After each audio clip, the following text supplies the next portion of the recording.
এলাকায় বেআইনি কাজ হবে, পুকুর ভরাট হবে, আপনি কিছু বলতে পারবেন না। আপনি যদি বলেন তাহলে কি হবে? আপনাকে মারধর জুটবে আপনার কপালে। পুকুর ভরাট আর সেই ভরাটে বাধা দেওয়ায় মারধর, প্রতিবাদীদের বাড়ি ভাঙচুরের অভিযোগ, খর্দার জিসি রোডের ঘটনা। স্থানীয় প্রমোটার ও দলবলের বিরুদ্ধে অভিযোগ, এলাকায় পুকুর ভরাটে বাধা স্থানীয়দের, আর বাধা দেওয়ায় 3টি বাড়িতে ঠিক এভাবেই ভাঙচুর করা হয়েছে।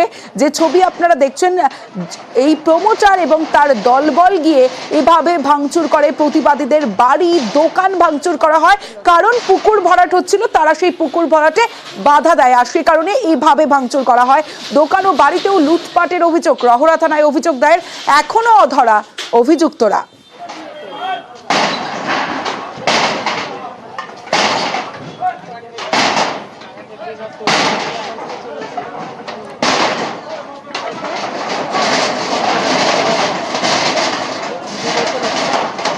কালকে যখন আমরা বাড়িতে উপস্থিত ছিলাম না, সেই সুযোগ নিয়ে বাড়িতে যখন মেয়েরা ছিল, মেয়েদের জামা কাপড় ছিঁড়ে মারধর করে গোটা 50 থেকে 60 জন লোক নিয়ে এসে তাণ্ডবলীলা চালিয়ে যায়।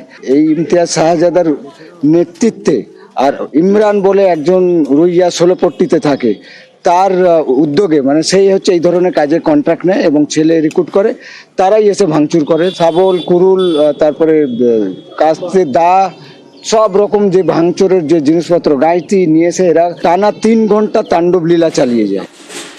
আমি ছিলাম, আমাকে এইসব ধরে মারধর করেছে, তারপরে গালাগাল মন্দ করেছে, তারপরে সমস্ত ব্যাপারে ভাঙচুর করছে, বলছে আমাদের টাকা দিয়েছে, আমাদের চাকরি, আমরা এই করতে এসেছি, আর জিনিসপত্র সমস্ত টেনে নিয়ে চলে যাচ্ছে। আমি আটকাচ্ছি, পারি গাড়ি করে সব ভরে ভরে সমস্ত টিভি, মোবাইল, ফ্রিজ, তারপরে আপনার খাট ফাট ছিল সব বয়ে নিয়ে গেছে।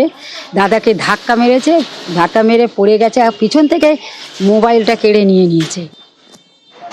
আমাদের সামনে 3টে দোকান ভেঙে দিয়েছে, বাড়ি মেয়েদের মারধর করেছে, আমাদের মারধর করেছে, আমার মোবাইল নিয়ে নিয়েছে। 3টে দোকানে মালপত্র ভর্তি ছিল, একটা ইলেকট্রনিক্স, একটা ফার্নিচার, আর একটা রিপেয়ারিং সেন্টার ছিল, তার ভিতরে যা যা মাল ছিল সব নিয়ে গেছে। 5টা ফ্রিজ, 11টা এলইডি টিভি, ওয়াশিং মেশিন 3টে, এরকম অনেক ধরনের মাল ছিল, সব মাল লুটপাট করে নিয়েছে। তারা 7-8টা ভ্যান এনেছিল। আতঙ্কের মধ্যে অবভিয়াসলি আছে, তারা তো হুমকি দিয়ে গেছে যে আমরা জানে মেরে দেবো, ঘরে বন্দি করে দেবো, তালা মেরে দেবো, পায়খানা বাথরুম ভেঙে দেবো, যা করার যাও, মিডিয়াতে যাও, থানাতে যাও, পুলিশে, আমাদের কেউ কিচ্ছু করতে পারবে না। যথেষ্ট নক্কারজনক ঘটনা। এই ঘটনা পৌরসভা কোনোভাবেই বরদাস্ত করবে না, বা আমরা দল হিসাবে কোনোভাবে বরদাস্ত করবো না। পুলিশ প্রশাসন যারা আছেন তাদের কাছে আমরা বলবো যে যাতে এই বিরুদ্ধে উপযুক্ত ব্যবস্থা গ্রহণ করে। এটা তো কোনোভাবেই মানা যাবে না, মানুষের বাড়ি কেন ভাঙচুর হবে।